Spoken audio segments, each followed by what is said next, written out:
बरं झालं असतं जर मी तुमच्या शेजारी असतो, म्हणजे मी तुम्हाला शिकवलं असतं, तुम्ही माझ्याकडून शिकलं असतात. पण हे खरं आहे का? हे रिअल आहे का? नाही, हे अनरिअल आहे. सो अशी अनरिअल वाक्य जी खरी नाही आहेत, तुम्ही फक्त इमॅजिन करताय, ती इंग्रजीमध्ये कशी बोलली जातात आज आपण शिकणार आहोत. I wish. एखादी इमॅजिनेशन करत असताना कसा विचार केला जातो, तर तुम्हाला जनरली 3 पद्धतीमध्ये विचार करायचा असतो. तुमचं इमॅजिनेशन प्रेझेंट मधलं आहे, तुमचं इमॅजिनेशन पास्ट मधलं आहे, की तुमचं इमॅजिनेशन फ्युचर मधलं आहे. सो बघा, सिम्पली तुम्हाला जेव्हा आय विश असं म्हणायचं असतं, आय विश जेव्हा तुम्ही म्हणता तेव्हा तुम्ही इमॅजिन करताय. ती गोष्ट खरी नाहीये, फक्त तुम्ही इमॅजिन करून म्हणताय की असं असतं तर. म्हणजे बघा, इकडे मी काही फॅक्ट्स लिहिल्यात. पहिलं वाक्य आहे प्रेझेंट मधलं, I don't have a car. It's a fact की माझ्याकडे कार नाही आहे, बरोबर ना, हे रिअल आहे. पण आता ह्याच वाक्याला जर तुम्ही इमॅजिन केलं तर तुम्ही काय म्हणणार, किती बरं झालं असतं माझ्याकडे कार असती. सो जेव्हा तुम्ही किती बरं झालं असतं तुम्ही विश, तुम्ही इमॅजिन करताय, तुम्ही म्हणता आय विश. सो त्यानंतर तुम्हाला लक्षात ठेवायचंय, हे जे प्रेझेंट टेन्स आहे तुम्हाला नेहमी पास्ट मध्ये बोलायचं आहे. सो आय विश माझ्याकडे कार असती. I wish I had a car. लक्षात येते सिम्पली. सो जे तुम्ही आहात त्याच्या इमॅजिन तुम्ही डिफरंट करताय, तर तुम्हाला नेहमी जे प्रेझेंटचं वाक्य पास्ट मध्ये बोलायचं आहे. जसं आता बघा, I don't know your name. म्हणजे काय, मला तुझं नाव माहित नाही. फॅक्ट इज मला तुझं आत्ता नाव माहित नाहीये, हे फॅक्ट आहे. पण तुम्ही इमॅजिन करताय की किती बरं झालं असतं मला तुझं नाव माहीत असतं. पण हे खरं नाहीये, नाव मला माहीत नाहीये. सो जेव्हा तुम्ही इच्छा व्यक्त करताय की आय विश मला तुझं नाव माहीत असतं, तुम्हाला सिम्पली नोला पास्ट मध्ये घेऊन जायचं आहे. I wish I new your name. लक्षात येते? I can't speak English. It's a fact की मी इंग्रजी बोलू शकत नाही, बरोबर. पण तुम्ही इमॅजिन करत असाल की किती बरं झालं असतं मी इंग्रजी बोलू शकलो असतो, मला बोलता आलं असतं आत्ता, बरोबर. सो हे वाक्य तुम्ही कसं लिहिणार, आय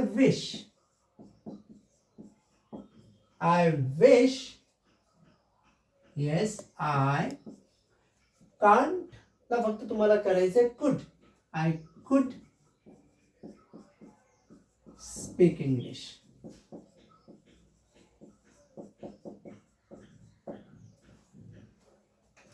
सो सिम्पली जेव्हा तुम्हाला आय विश ने कुठल्याही प्रेझेंट मधलं इमॅजिन करायचंय, ते तुम्हाला नेहमी पास्ट मध्ये बोलायचंय. लक्षात आले? त्यानंतर आता हे पास्ट मधले फॅक्ट्स आहे. I didn't study. मी अभ्यास केलेला नाहीये, भूतकाळामध्ये मी नाही केला. And the result was I failed. Me fail झालो. पण आता तुम्ही प्रेझेंटमध्ये राहून तेव्हाचं भूतकाळातलं इमॅजिन करताय, किती बरं झालं असतं मी अभ्यास केला असता तर मी त्यावेळी पास झालो असतो. सो असं म्हणताना तुम्हाला आय विश आणि हे जे वाक्य आहे ते नेहमी तुम्हाला परफेक्ट पास्ट मध्ये बोलायचं असतं. जसं की I wish I had studied. So I wish I had studied, जर मी केलं असता आय वुड हॅव पास्ड. लक्षात आलंय? आता इथे बघा, आय एट टू मच. मी खूप खाल्लंय. आता तुम्ही इमॅजिन करताय की मी त्यावेळी खूप खाल्लं, मला अपचन झालं, बरोबर, मी आजारी पडलो. किती बरं झालं असतं त्या दिवशी मी खाल्लं नसतं, खूप खाल्लं नसतं. सो आता तुम्ही ते खाल्लंय, फॅक्ट्स पॉझिटिव्ह आहे, अफर्मेटिव्ह आहे. सिम्पली लक्षात ठेवायचं, इकडे वाक्य होकारार्थी की आय विशचं वाक्य नकारार्थी. इकडे नकारार्थी तर इकडे वाक्य होकारार्थी. सो किती बरं झालं असतं, I wish yes I hadn't or I had not eaten too much. So हे वाक्य बघा, I didn't by the flat. Me flat खरेदी केला नाही. सो भूतकाळात कधीतरी फ्लॅटची किंमत कमी होती, त्यावेळी मी फ्लॅट खरेदी केला नाही. आत्ता त्या फ्लॅटची किंमत खूप वाढलेली आहे, त्या एरियातली फ्लॅटची किंमत वाढलेली आहे. आता तुम्ही विचार करताय, आता इमॅजिन करताय किती बरं झालं असतं मी फ्लॅट खरेदी केला असता तेव्हा. सो जेव्हा तुम्हाला इमॅजिन करायचंय, I wish I had bought the flat or a flat, तोच फ्लॅट तर द फ्लॅट, कुठला पण एक फ्लॅट, अ फ्लॅट. सो तुमच्या लक्षात आलंय, पास्ट मधलं इमॅजिनेशन तुम्ही हॅड मध्ये म्हणायचं. ह्याच्या ठिकाणी तुम्ही could have, would have, might have म्हणू शकता जर तुम्हाला काही मॉडल वापरायचं असेल. किती बरं झालं असतं मी करू शकलो असतो flat, so I wish I could have bought असं म्हणू शकता.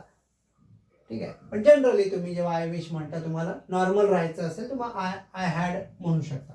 आता फ्युचर मधलं इमॅजिनेशन, खरं तर फ्युचर मधलं जे इमॅजिनेशन आहे हे खरं तर प्रेझेंट मध्येच येतं most of the time, but तरी सुद्धा आय विल आन्सर म्हणजे तुम्ही सांगते फॅक्ट काय की हो मी आन्सर देईन, I will answer your question फ्युचरमध्ये. आता तुम्ही म्हणजे किती बरं झालं असतं मी उत्तर दिलं असतं इन फ्युचर, म्हणजे मला तेव्हा जर मी दिलं असतं तर, सो जेव्हा कधी होईल तेव्हा, पण मला येणार नाही, आय नो मला आन्सर येणार नाही. सो तुम्ही काय म्हणणार, आय विश, आय विलचं तुम्हाला फक्त पास्ट करायचं आहे, आय वुड आन्सर.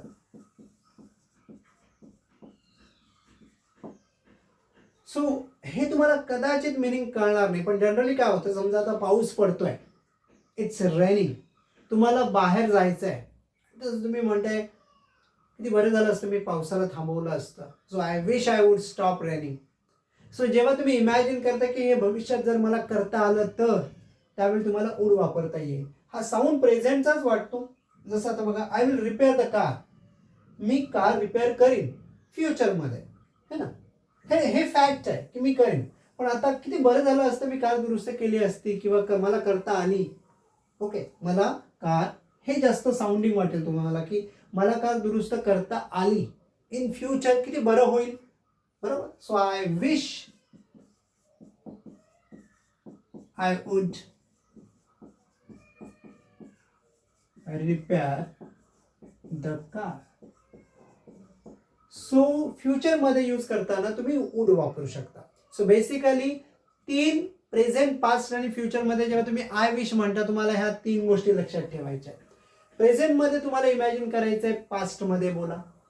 पास्टमधलं इमॅजिनेशन करायचं असेल तर हॅडमध्ये बोला, परफेक्ट पास्टमध्ये. आणि जर तुम्हाला फ्युचरमध्ये बोलायचं असेल तर वुडचा वापर करा.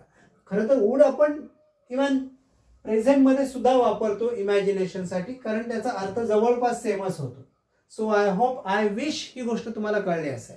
आता तुम्ही एखादं इमॅजिन करू शकता का, आय विश, आणि तुमचं जे इमॅजिनेशन आहे त्यासाठी पहिल्यांदा फॅक्ट्स बघा आणि त्याला तुम्हाला इमॅजिन करता येते का बघा. मी तुमच्या उत्तराची वाट बघतोय. आणि येस, हा व्हिडिओ जर तुम्हाला हेल्पफुल ठरला असेल तर लाईक, शेअर आणि सबस्क्राईब जरूर करा. धन्यवाद.